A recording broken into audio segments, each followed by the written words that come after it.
faut comprendre que pour déclarer des cas, il faut les dépister. Et bon, on m'a dit qu'il y a 5 PCR aux Comores, mais ils ne sont pas encore équipés parce qu'il manque des cassettes et d'autres choses, hein.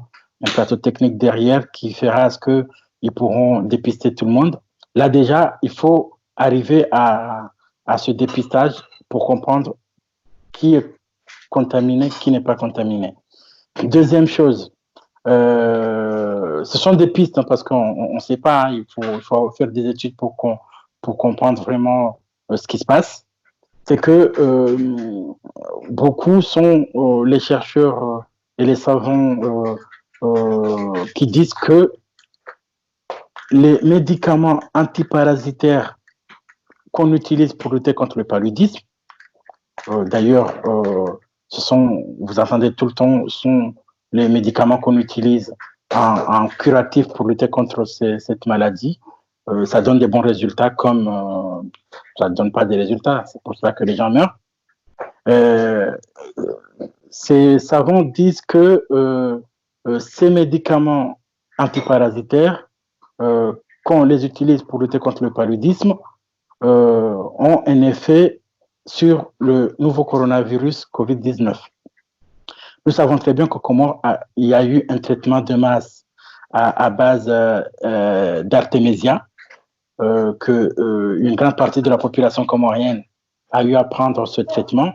Et ça, ce sont des suppositions, et est-ce que ça a marché, que ça nous protège, vu que c'est un traitement de masse et une grande partie de la population avait pris ce traitement? Ça, on ne peut pas le savoir.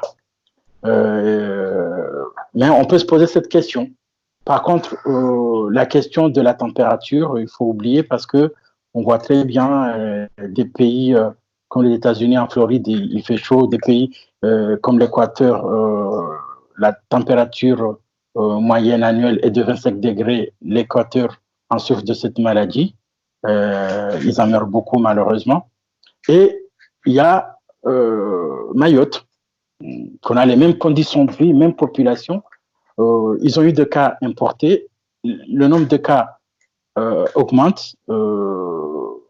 Les médecins qui sont à Mayotte font tout pour lutter contre cette maladie. Là, on sait très bien que ce n'est pas la température qui nous protège. Jusqu'à maintenant, ce que je peux dire, c'est de ne pas s'asseoir sur des acquis et de baisser les bras, parce que cette guerre est planétaire et tout pays peut en tirer les conséquences négatives de cette guerre. C'est pour cela que maximisons sur les gestes barrières, et il ne faut pas se dire qu'on est protégé. Si ce traitement de masse contre le paludisme pourrait nous aider, croisons les doigts à ce que ce traitement nous protège contre ce nouveau coronavirus.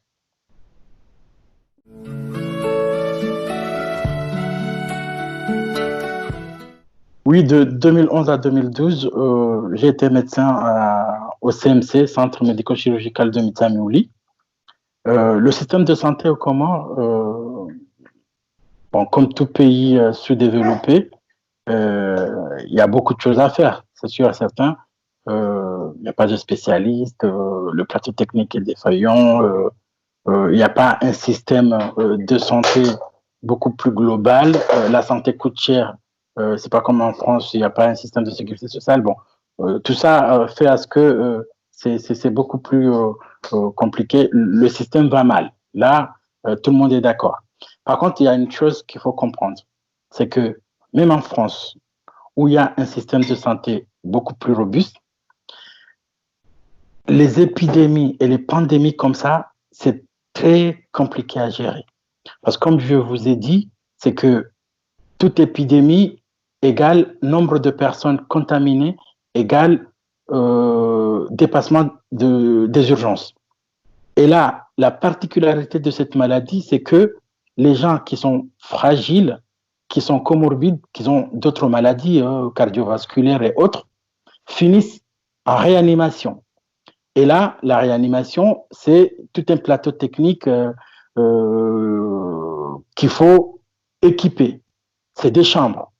C'est pas juste une chambre d'hospitalisation, mais ce sont des machines, des respirateurs et d'autres choses qui coûtent cher, qu'il faut les avoir et qu'il faut avoir le personnel formé, dédié pour prendre en charge ces patients qui sont en réanimation. Là, aucun pays peut gérer ça. Mais un pays où il n'y a rien du tout comme comment, là, vous savez très bien que la question ne se pose pas. C'est pour cela que dans des situations épidémiques comme ça, le confinement, le fait de mettre les gens à la maison et limiter la circulation des personnes ne fait qu'aider les personnels de santé et c'est une situation qui consiste à étaler le nombre de cas dans plusieurs jours et plusieurs mois et comme ça, on pourra gérer l'afflux des patients dans les hôpitaux. Et là, au Comores, c'est très compliqué parce que nous n'avons pas beaucoup de chambres de réanimation. Il y a même des régions. Là, les peu de chambres de réanimation que nous avons au Comores, ce sont les capitales. Là, on ne parle pas des régions. Et là, quand je dis région, ce n'est pas région éloignée, mais c'est l'hôpital de Mitsamulu, qui est un très grand hôpital, l'hôpital de Fumbuni, par exemple, ou bien l'hôpital de Wani à Anjouan, ou bien à Moéli. Là, il faut vraiment qu'on fasse attention et qu'on respecte les gestes barrières pour lutter contre l'introduction de cette maladie au Comores parce que même les pays qui ont des systèmes de santé qui se respectent n'ont pas les moyens de gérer beaucoup de personnes contaminées comme ça.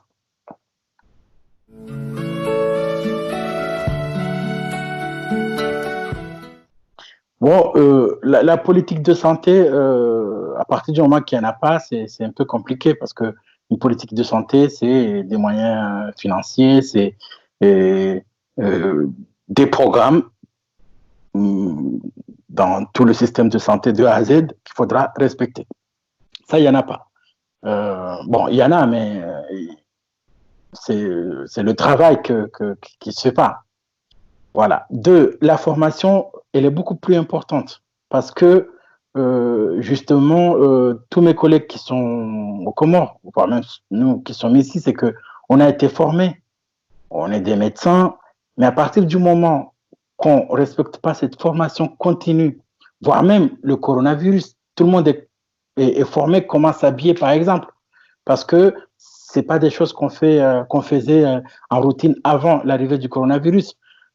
Comment traiter des nouvelles épidémies comme ça, des nouvelles maladies comme ça, et des maladies qui ont des visées épidémiques. Tout ça, c'est la formation continue. Et ça, malheureusement, ça n'existe pas au Comores.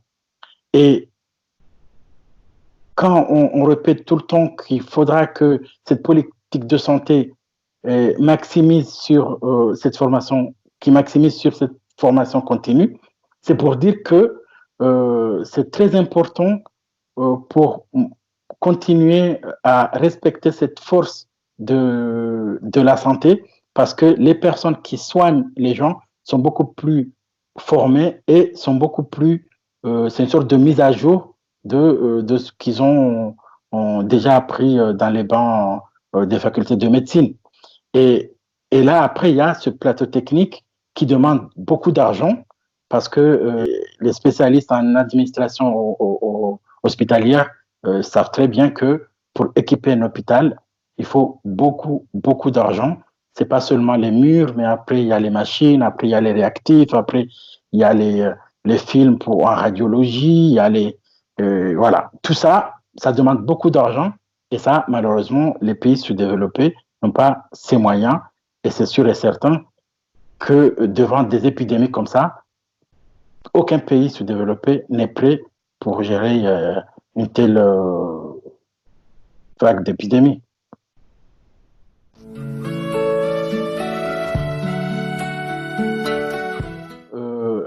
Ce qu'il faut comprendre, avant d'arriver à un vaccin ou à un traitement contre le coronavirus, tout nouveau traitement ou tout nouveau vaccin doit passer par des phases d'essais cliniques que tout pays et tout système de santé doit respecter. Là, On ne parle pas de vaccin de coronavirus. Les chercheurs sont là en train de chercher.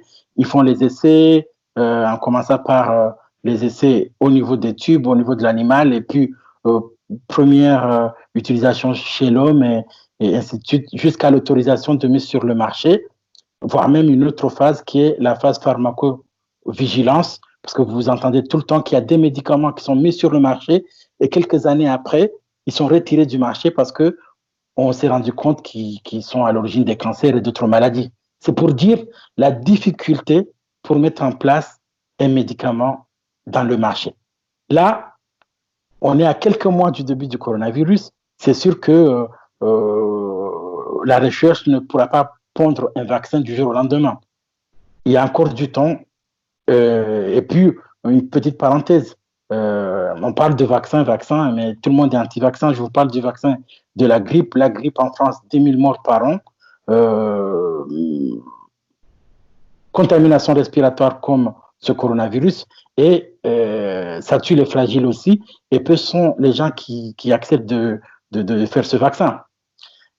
Cette question est importante parce que il ne faut pas oublier qu'il y a des maladies, si je vous les parle comme ça, qui ont beaucoup tué. Hein. C'était des vrais tueurs aussi. On les a oubliés. Et pourquoi? C'est parce qu'il y a eu les vaccins. La polio, diphtérie, tétanos, hémophilus influenza B. Tout ça, ce sont des maladies qui ont été éradiquées par des vaccins. C'est pour cela que je profite pour insister sur le calendrier vaccinal de nos enfants. S'il vous plaît, arrêtez de dire que vous ne voulez pas aller faire vacciner vos enfants parce que vous avez peur qu'on vaccine votre enfant du coronavirus. Le coronavirus est beaucoup plus asymptomatique chez les enfants. Ce n'est pas cette tranche d'âge qui meurt beaucoup. C'est beaucoup plus les sujets fragiles et âgés qui meurent beaucoup. Il n'y a pas encore un vaccin contre le coronavirus. On est dans les essais. Et je ne crois pas que les Comores vont accepter des essais comme ça chez les enfants pour lutter contre le coronavirus. S'il vous plaît, amenez vos enfants dans les PMI et respectons le programme national d'immunisation et vaccinons nos enfants. On a oublié ces maladies parce qu'il y a eu ces vaccins. C'est pour cela qu'en Afrique, justement, je parlais des effets des ondes négatives des réseaux sociaux. Les gens, les mamans et les papas ont des réticences pour envoyer leur enfant à l'hôpital se faire vacciner. Il faut faire attention et nuancer les vaccins du calendrier vaccinal de base des enfants au vaccin du coronavirus. Et je ne crois pas, je ne sais pas, hein, mais je ne crois pas que ces pays ont accepté des essais cliniques des nouveaux vaccins du coronavirus et justement chez les enfants. C'est aberrant d'accepter une telle chose.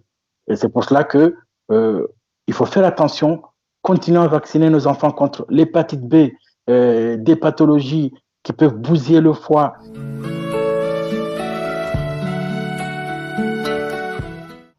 Oui, malheureusement, les consignes n'ont pas été respectées.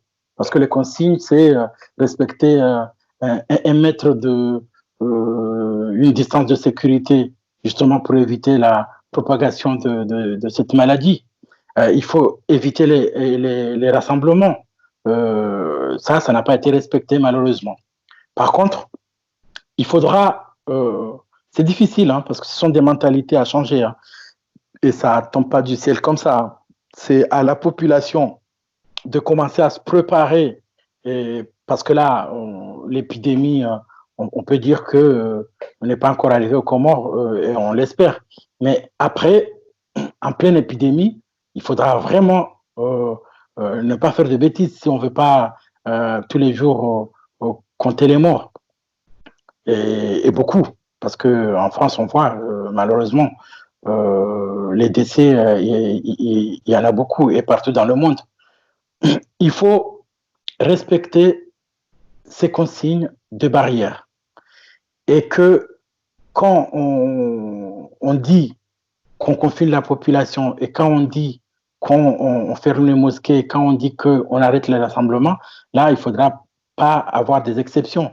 Je profite pour passer les condoléances à toute la population comorienne suite au décès du grand Moufti. Ça nous a tous fait mal, c'est vrai, et de perdre une bibliothèque et un savant comme l'éminent Moufti. Mais dans une guerre, comme on le dit, en pleine guerre, il faut maximiser les armes pour lutter contre cet ennemi qui est le coronavirus, et les rassemblements sont propices au développement du coronavirus. Pour lutter contre cette maladie, revenons sur les vraies bases, qui est l'hygiène, je dirais. Nous devons fermer les frontières, nous l'avons déjà fait. Là maintenant, nous devons surveiller cette fermeture de frontières. Au cas où il y a une personne qui rentre, cette personne doit respecter le 14e. On doit l'isoler pendant 14 jours. Ça, nous devons veiller sur ça. C'est super important pour limiter la propagation de la maladie. Nous devons maximiser sur le lavage des mains avec du savon, c'est mieux. On ne va pas parler du gel hydroalcoolique qu'on n'en a pas au Comores.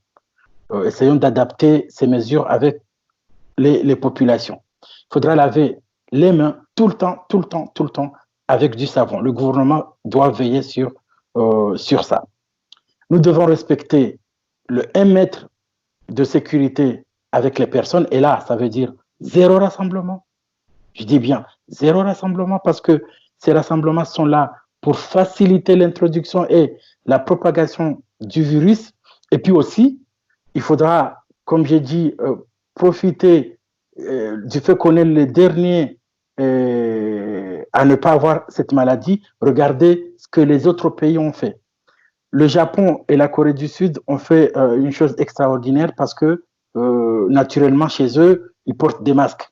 Et on a vu très bien qu'ils ont rapidement, ils sont les premiers à être atteints avec la Chine, aplati cette courbe de contamination, voire même de décès. Et beaucoup d'experts disent que c'est le port de masque obligatoire pour tout le monde les a beaucoup aidés. Et on voit d'autres pays comme le Maroc qui recopient un peu. Moi, je trouve que c'est intelligent de continuer à faire comme ça. Un pays comme les Comores, il faudra commander des masques. C'est devenu une denrée rare, hein. Ça sera beaucoup plus compliqué, mais il faudra en fabriquer en respectant. Il y a des procédés pour fabriquer des masques, que les masques soient beaucoup plus étanches pour éviter justement la propagation des gouttelettes qui sont à l'origine des contaminations. Nous devons voir les artisans qui sont Comores produire beaucoup de masques et puis, au pire, porter notre mharuma ou notre lesso. Nous devons respecter ça parce que je vois que malheureusement, il y a beaucoup de personnes qui sortent aux Comores. Et là, généraliser le port de masque ne pourra que nous aider. Il faudra avoir des unités COVID-19 dans toutes les régions aux Comores, décentraliser le maximum ces unités, voire même équiper ne serait-ce que 2, 3 lits de réanimation, parce que si on veut équiper que Moroni, ça sera compliqué. Les gens qui sont dans le Bambao, dans le Mbadjini par exemple, ou bien à Moélie, ou bien à Juin. Ça sera beaucoup plus compliqué de gérer une épidémie en ayant des lits qu'à la capitale. Et puis, c'est super important, rapidement former le personnel contre ce nouveau coronavirus parce qu'il s'agit d'une nouvelle maladie, il s'agit d'une épidémie et en pleine épidémie, la formation du personnel pour lutter contre la contamination déjà de ces personnels, parce que c'est très important, c'est eux qui vont soigner les gens. S'ils sont contaminés, c'est sûr et certain qu'il n'y aura personne pour les soigner. Et puis après, les règles que je vous ai parlé, quelqu'un qui mouche, il faudra faire attention et moucher au niveau des coudes, mais pas moucher comme ça, voire même cracher par terre. Bon, c'est des règles d'hygiène de base que tout le monde doit respecter pour lutter contre la propagation de ce virus. Respecter le confinement parce que il n'y a que ça comme moyen. Et puis après, les médecins sont là. Il y a des protocoles de prise en charge que ces pays qui sont contaminés au tout début les ont mis en place. On essaye d'échanger avec les collègues qui sont sur place. Et là, je reviens sur le fait qu'on est euh, devant une guerre que tout le monde doit maximiser ses armes pour lutter contre cet ennemi. Et c'est une histoire de bataille et nous devons gagner le maximum de batailles. Ok, bah d'accord. Pardon.